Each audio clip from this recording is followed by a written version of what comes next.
This episode, I'll be debriefing last week's live interview with our strength and conditioning intern, Jordan Love. He is looking after the Caulfield Grammarians senior women's team, and we discussed his journey in strength and conditioning. He mentioned how his family have worked in the medical industry, so there was a bias towards physiotherapy early days, but he had a passion for high performance, being a footballer himself and having mates playing at a high level. He decided to take the road down the strength and conditioning high performance route and absolutely loved it and hasn't looked back since. So he's done some work in psychology now, postgrad course.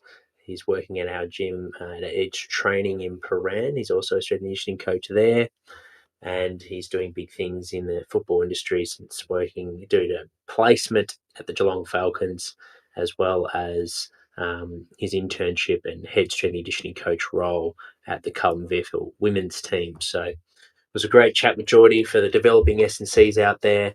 He'll definitely pick up some great gems that Geordie discusses throughout his career, what's helped him get a foot in the door and create his own luck, so to speak. So definitely tune in for that one. And that will be also released early. We're going to release that next Friday on the podcast. So for those interested in listening to that one, you'll be able to listen to it next Friday. We also have a power tip, which I'll announce very shortly. I'll be live streaming on Instagram to answer your questions, and there was a fair few sent through this week, which was great. For those listening in the podcast world, you can email us at jack@propellicapro.com and send through any of your problems or issues around your athlete development, or perhaps your son or daughter might be having with their training and physical preparation, and I'll do my best to answer those questions. As well as you can tune in live and send in your questions that way, and I'll do my best to answer them. We've got one live podcast for next week. That will be with our strength and conditioning intern that's looking after the Glen Orkney program, which is in the State League of Tasmania. That's Tom Cleary. You can tune in for that episode at 8:30 p.m. Tuesday night. And in terms of the podcast to be released this week, we have Howard Masterton that will be released on Tuesday. I worked with Hal at Edge Training. He was our high performance manager before taking on the role as head strength and power coach and head of rehabilitation at the Western Force, which is in Perth, a professional rugby team. And before working at Western Force, he was also working at Melbourne Storm for 7 years. So he's got great experience in the elite strength and conditioning, elite sport realm. And we discussed his journey from being a professional rugby player to working in high performance sport. So definitely tune in for that one. Whether you're an athlete looking to get some practical tips, Hal mentions his philosophy in strength and power development, as well as the strength and conditioning coaches that want to work in elite sport. You'll definitely get some key takeaways there to help your career. Our Get Better plan that is released every Wednesday. This presentation will be revolved around how to look after your future self. This is a topic that I'm constantly trying to learn and discover and learn new methods to be able to help me better prepare and also solve efficiencies, help solve areas that can make things be a little bit more seamless, and also ultimately help prioritize what's important in your current life, but also what's going to make things easier for you in the future.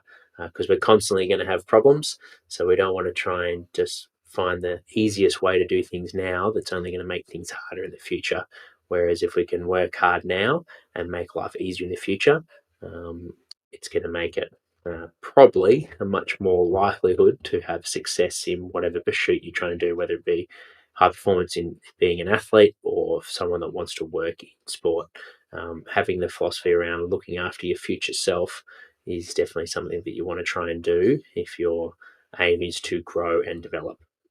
So I'll discuss that in greater detail, and also it's a bit of a workshop as well. So there's some exercises and questions to ask yourself on that Wednesday Get Better Plan podcast. And then Friday, as I mentioned earlier, Jordan Love, our intern, will be released. That episode released on Friday. Of course, we have the premiere of all 3 of those episodes the night before. So for Hal Marston, it'll be Monday night at 8 p.m. For the Get Better plan of looking at how to look after your future self, that will be Tuesday night at 8 p.m. And then for the Friday episode with Jordan Love, you can tune in and watch the highlights reel on YouTube at Thursday night, 8 p.m. All right, let's stream over to Instagram now to answer your questions. All right, so we'll start with this one was sent through via email. Gary, how should I warm up for a running session? So thank you for the question, Gary. Great to see podcasters sending in their questions. It very much how to warm up for your running session will very much depend on what type of running session you're doing. So if there's high speed running in that running session, we want to make sure that we do some form of mobility, particularly if you've been sitting down all day. We want to try and open up your anterior part of the hip, so your hip flexors, try and lengthen out your hamstrings, free up your spine with some rotational movement. So typically, a warm up for a speed session will involve some sort of form of mobility for about 5 minutes.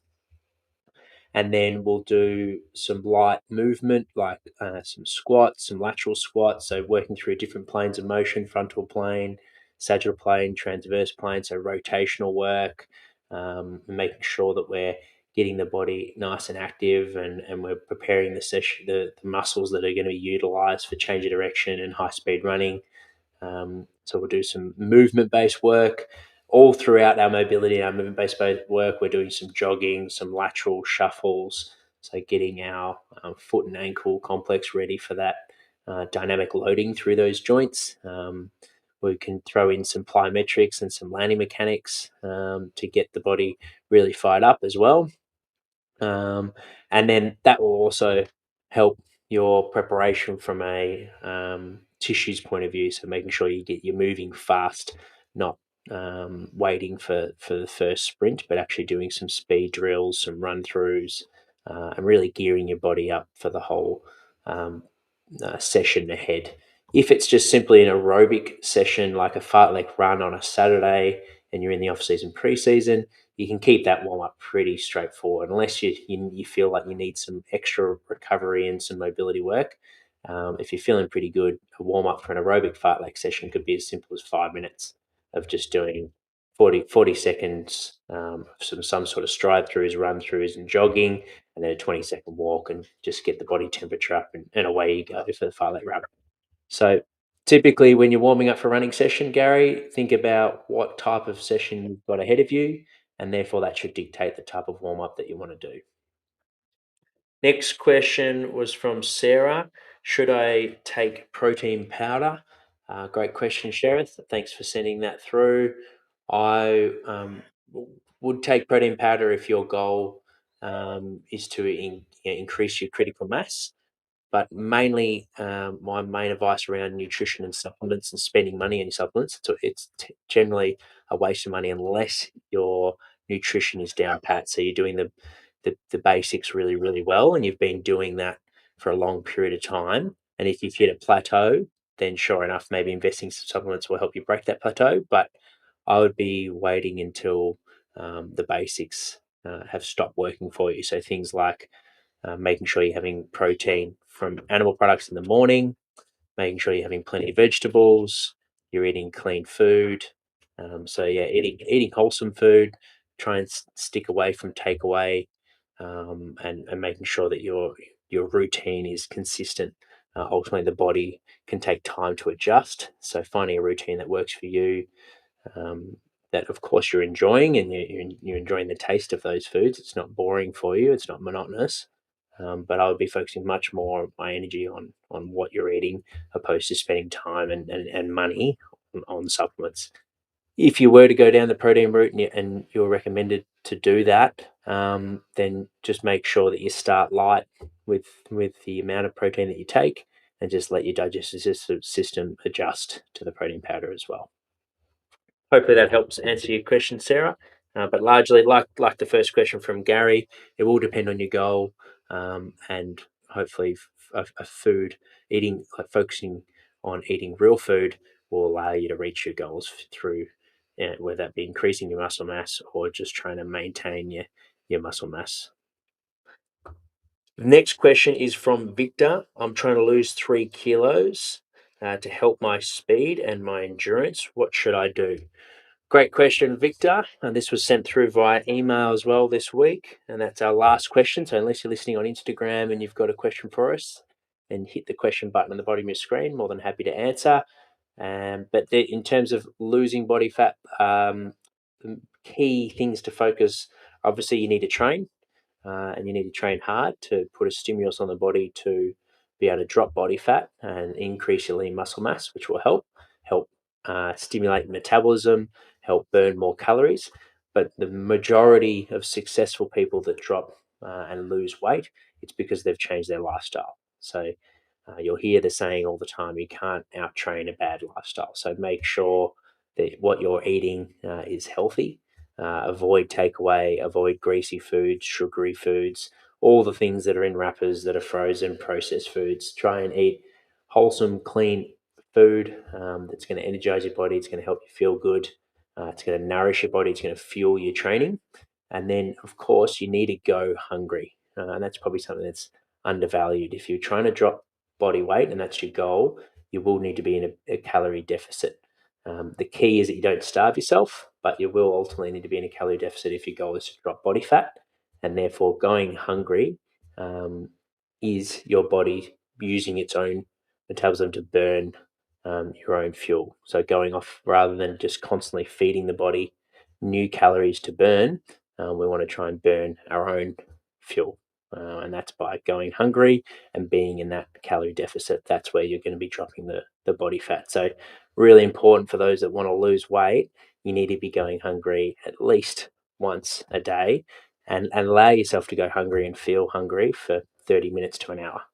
That's not going to do any detriment to your health. I would recommend you drink water, you drink some herbal teas during that period to get you through.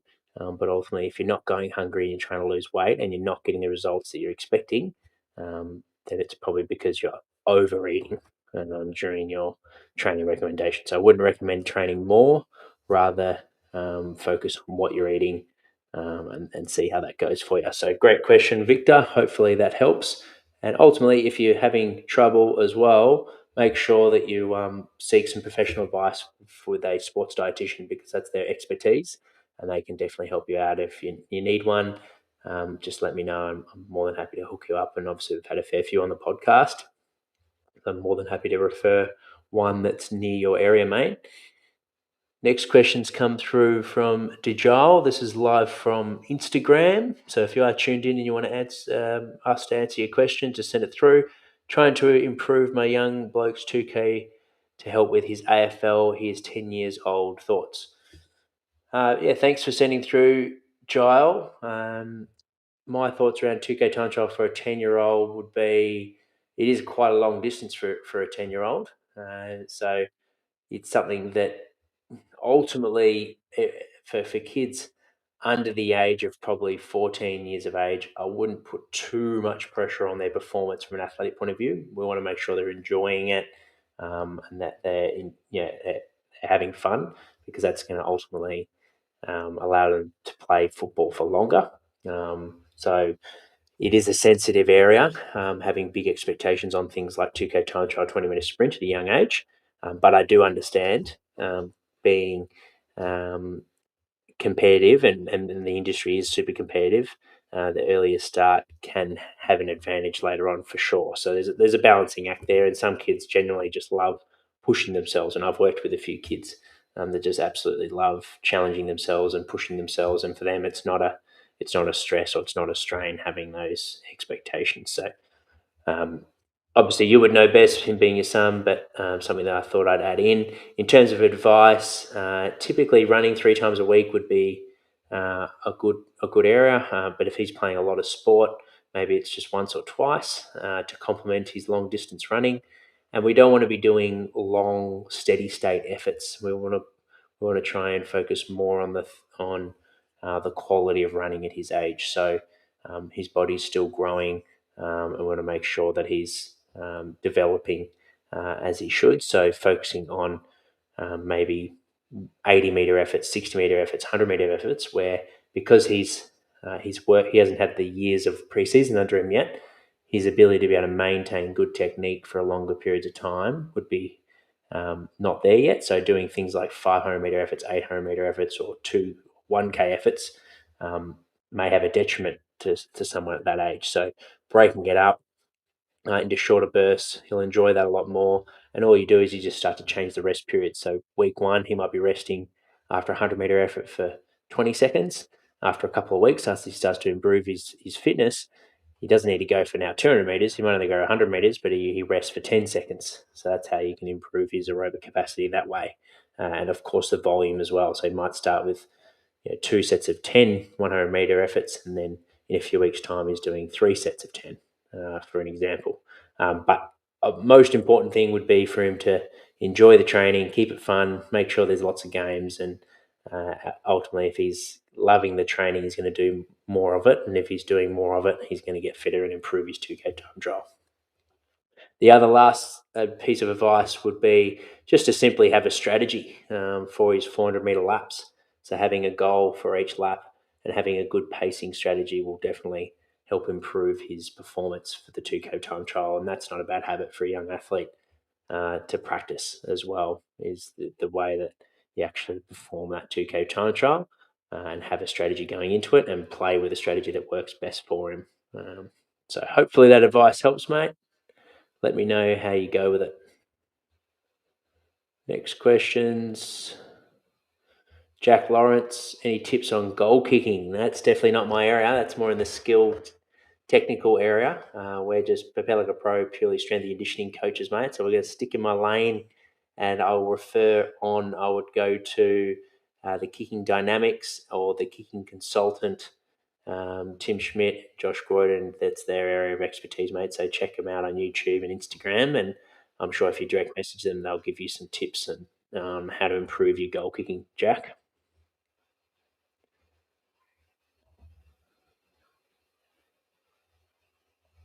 And that's it, guys. Thanks for tuning in live. This week's power tip is to try contrast training. So simply contrast training is lifting something fast. So it might be external weight or your own body weight. Lift as explosively as you possibly can. So that's where we're focusing more on speed and power with something that's heavy. We want to try and stick with similar movement patterns. So a classic example would be a box squat where we're loading up the barbell and lifting as relatively heavy as we can with good technique, of course. And then we're supersetting that with a box jump. All right, so it's a similar movement pattern, and those two movements should complement each other rather than doing a superset of a heavy box squat with a lateral lunge or a RDL or another max force production strength, max strength based movement. Thinks one speed with one heavy, and that there's plenty of research on contrast training. It's particularly popular for Olympic-based events, but it's now really popular, particularly in season, to be able to hold on to your strength and power development. It takes less time as well because you don't have to complete one exercise then move on to the next. You're getting 2 exercises done in a similar time frame, and they should help your performance as well. So you'll get extra neural drive from lifting fast, and you're going to also get that extra motor unit recruitment by lifting heavy. So they're complementary. Give them a go. You can also, of course, do the same with the upper body by doing a heavy bench press with some sort of med ball throw. Will have the same effect. That's the power tip for this week. For those interested in having a Christmas program, I know the NAB League boys will finish in December and won't get back until February. We do have an online strength and conditioning program. And for those listening in the podcast world, or if you're listening live and you join up before the end of 2021, I'll give you a 20% discount if you email us at jack@preparelikeapro.com. Make sure you add in with the subject heading podcast. So that's for the podcasters out there, because we know you are the best clients, athletes to work with. So we want to make sure we give back. So whether you're a parent and you want your son or daughter to train with us, or you're an athlete and you're listening in and you want to invest in your training to get to the next level and get a competitive edge, then we find that this December, January period is the most important time to get that competitive edge, and we would love to work with you. So email us and we'll hook up with an awesome program. Thanks for tuning in, guys. I'll see you on the next episode.